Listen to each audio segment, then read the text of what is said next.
Hi, welcome back to Herbal Bunny's Pharmacy. I'm Dr. Tamitha Davis. Today I want to share with you my birth story. If you've been following my channel, you know that I got pregnant last year when I was 42. I'm now currently 43 years old with my very first baby, and I'll have to do another video on how I was able to balance out my hormones so that I could get pregnant, even though it was not intentional.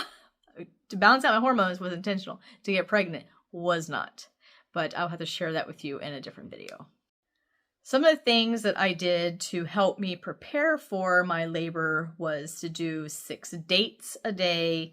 I had did some research, and they said if you start at, I think it was 36 weeks, start eating 6 dates a day. Also doing evening primrose oil, you can insert one. I was taking it orally. If you start having sex more, with the sperm is supposed to be a natural help your cervix to soften up. It's got prostaglandins in it, and to help increase your serotonin and to help get your dilation going. I did that. I also bounced on a yoga ball. I did the Miles circuit. I did that one. The closer I got to my actual due date, I was doing that like a couple times a day. Also did some curb walking. I did extra walking. I did a membrane sweep. If I could go back, I would not have done that one. It was very painful, and it was not effective at all. I had that one done at 40 weeks and did absolutely nothing but just make me bleed for the whole entire week. It was like having a period. Yay! I also was drinking my pregnancy tea where I had increased the amount of red raspberry leaf tea that I was drinking. I was doing that, several cups of just red raspberry leaf tea by itself a day. And let's see what else I did. Yoga, different stretching. Yeah, that's kind of pretty much what I did to help prepare for the big day. Now, he was originally due on the 24th of April, and 25th of April came, 26th of April came, he was not coming. And the next week came, 41 weeks, she talked about doing induction. I refused to do that because I wanted to do everything naturally. I was wanting him to come out naturally and just have this la la la la la birth story, and none of that happened. So I want to first say that as a naturopath, I try to do everything natural as much as possible. I'm not against medical intervention when necessary, but when we're trying to take medications for maintenance, like diabetes medications, because we could just change our diet, or blood pressure medications, if we could just change our diet. I mean, there's different reasons why you have high blood pressure, but if it's a diet related thing, if we can change that by changing up our diet or helping our bodies heal naturally, that's what I'm all for. That's what I teach on this channel. So when I had to go a more intervention way, I'm like, this is against everything I've studied in school, and I didn't want to do some of the stuff that I ended up having to do, but I'm not against it, especially if it's life-saving. So if I'm in a car accident, yeah, don't give me an herb that's going to stop bleeding. No, take my butt to the ER and get me some help. If I break an arm, yeah, don't wrap me up in some sort of a herbal concoction. No, take me to go get x-ray and get my bones back into a cast so that I can get healing, okay? So I just want to be clear that I'm not against all medical interventions, just ones that are not necessary because we can help prevent them or reverse things by doing more natural, holistic ways, which again, that's what I teach on this channel. So with all these natural things that I was doing to help get my body prepared for labor and to help with the whole process of laboring, getting him out naturally and everything, did not go as planned, and I had done them for several weeks prior to the due date and up until 41 weeks and 5 days when I finally did go into labor at 4:30 in the morning. I had an appointment the next morning at 9 o'clock, so I was like, okay, we'll just go in, do the non-stress test, which I was doing twice a week because I'm over the age of 40, advanced maternal age. That used to be called geriatric pregnancy, but they kind of did away with that, so it's called advanced maternal age. And I needed to do that twice a week to make sure his heart rate was okay and the placenta okay, and make sure that I'm okay. I'm not having preeclampsia or anything like that, which thank God I didn't have any gestational diabetes, didn't have any preeclampsia, didn't have any complications up until the day of my delivery. So during my non-stress test for the baby, they had noticed that during the contractions, his heart rate was dropping. And I had noticed that the day before and during that day, he was not moving a whole lot. Not as much as he typically moves. So when I had gone into labor, he kind of just froze. He stopped moving a whole lot. And they were showing me that with each contraction, his heart rate was dropping. But it was able to bounce back. They decided to check me to see if I was dilated. The midwife said, yes, you're about 3.5 centimeters dilated. Let's just go ahead and send you to the hospital where you're going to be delivering and have them do another non-stress test on you there, which took 2 hours. And for them to be convinced, yeah, his heart rate's dropping. And to have me admitted to the hospital.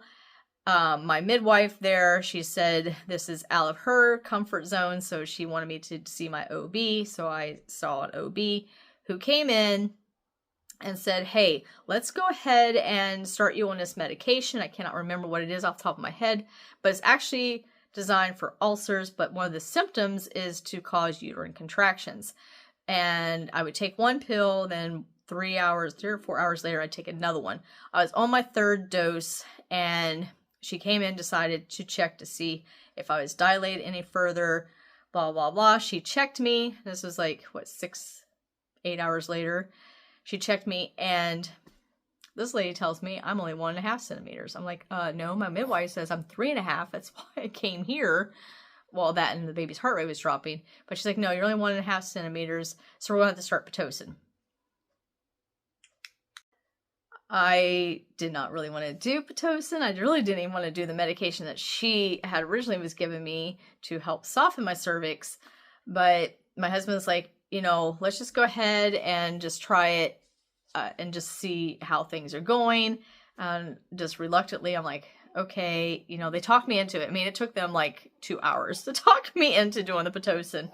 So I decided, okay, let's go ahead and do the Pitocin. And I don't know what unit of measurement that they use, but they can go up to like 25. And it was like every 15 minutes, they give you one extra, whatever unit of measurement it is. And I got to 3. And his heart rate dropped significantly. Like his regular heart rate, baseline heart rate was like 142. It dropped down to 118, which was dangerously low. And she says, hey, let's go ahead and just do a C-section. And I told my husband before, I was like, this is going to lead up to a C-section. I already know this, just how they were. I know they have to go through all their steps and all their other stuff. And every part of me was like, I want to go home. I just want to go home. I don't want to do this. This is against everything that I had planned for. My birth plan is now out the window. And she's like, no, if we don't get him out, what's the worst case scenario? That's the thing. I was like, what's the worst case scenario? What's the best case scenario? She's like, well, his blood flow is being cut off, so he could have brain damage. Worst case scenario is he's stillborn. Well, none of that sounded good. So at 6 o'clock in the morning, they wheel me back to do a C-section. And it wasn't fun. I mean, anybody who's had a C-section will know that it was not fun.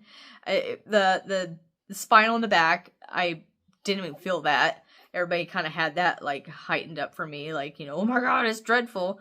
I didn't do an epidural. She kept offering epidural like before that, like the night before, and I just kept declining it. I was like, nope, I'm good. I declined the fentanyl. They wanted to give me fentanyl. I'm like, yeah, I'm not doing fentanyl. But in the surgery room, they did give me, I don't know what medication it was that they gave me for pain. They gave me a medication for anxiety. I guess during the operation, my blood pressure had shot up, so they gave me magnesium. But then when they took out my placenta, I lost a lot of blood, so my blood pressure dropped. So they had to take me off of that, put me on a different medication. They had to give me a high dose of Pitocin to help my uterus contract, to help stop the bleeding. She was squeezing my stomach, my uterus, and everything, which was hurting up in my chest. I was like, oh my God, am I having a heart attack? And I'm just trying to focus on my baby. Like, I'm seeing my baby over here being cleaned up and everything. I'm just trying to focus on him. My husband brings him to me. I'm kissing him, everything, while they're doing their surgical stuff. I'm still trying not to freak out, but I am freaking out. And they did give me some more medication for anxiety, and fast forward, I ended up into the recovery. They told me I did lose a lot of blood. They had asked if I was willing to accept a blood transfusion. I told them yes. You know, save my life if I'm gonna die. You know, of course. They didn't need to do that because they checked my blood and they said, yeah, you have enough red blood cells. You have enough blood to keep yourself alive, I guess. Which is, thank God. I had to stay there an extra day than what they typically have people stay. But yeah, baby turned out okay. He's doing fine, and he latched really well. He was breastfeeding really well. I could not get up out of bed for 14 hours. When I did get up, I felt very, very weird. I think it's, you know, obviously from the medication, from the blood loss.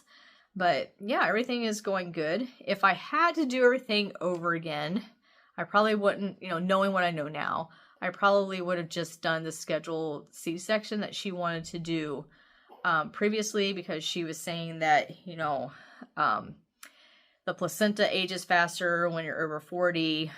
She never even mentioned anything about induction until I declined the C-section. She was like, okay, well, would you be open to induction? I'm like, no, I want him to come naturally. And he was starting to come naturally. I mean, almost at 42 weeks. But yeah, he started to come naturally. But unfortunately, his heart rate was dropping. If his heart rate wasn't dropping, I probably would have just gone home.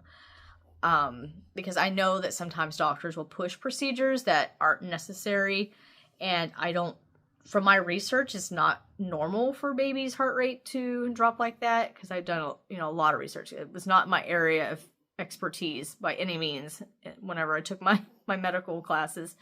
But I knew, because he wasn't moving, and I knew in my heart that his heart rate dropping like that could cause a significant medical issues with him, or possibly death. So I did do the cesarean. I cried for 2 weeks after that. I was in pain, and it was not part of my birth plan. I wanted things to go more naturally so I could tell you guys, hey, I took this herb, and everything went smoothly, and the Miles circuit worked for me. The dates worked for me, and, you know, all that stuff, all the wonderful things and natural things. And I guess you can look at this video as, you know, sometimes natural things work, and sometimes you need medical intervention, which I need a medical intervention, unfortunately. But anyway, so that's my birth story.